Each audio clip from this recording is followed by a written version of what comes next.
اجلاس میں سب سے پہلے خبر شامل کریں اور آپ کو بتاتے چلیں کہ ملک بھر کے علماء کرام کا شہداء کی قربانیوں کو خراج عقیدت آج کیپٹن کرنل شیر خان شہید کا یوم شہادت عقیدت اور احترام کے ساتھ منایا جا رہا ہے۔ ملک بھر کی مساجد میں شہداء کے بلند درجات مغفرت کے لیے خصوصی دعاؤں کا اہتمام کیا گیا ہے۔ اپنی جانوں کا نذرانہ پیش کرنے والے شہداء پوری قوم کا سرمایہ فخر ہیں۔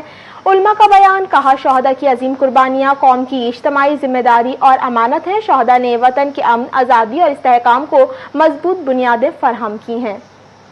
آپ کو ایک مرتبہ پھر بتاتے چلیں کہ ملک بھر کے علماء کرام کا شہداء کی قربانیوں کو خراج عقیدت آج کیپٹن کرنل شیر خان شہید کا یوم شہادت عقیدت اور احترام کے ساتھ منایا جا رہا ہے۔ ملک بھر کی مساجد میں شہداء کے بلند درجات مغفرت کے لیے خصوصی دعاؤں کا اہتمام، اپنی جانوں کا نذرانہ پیش کرنے والے شہداء نے پوری قوم کا سر فخر سے بلند کیا ہے۔ علماء کا بیان، کہا شہداء کی عظیم قربانیاں قوم کی اجتماعی ذمہ داری اور امانت ہیں۔ شہداء نے وطن کے امن، آزادی اور استحکام کو مضبوط بنیادیں فراہم کی ہیں۔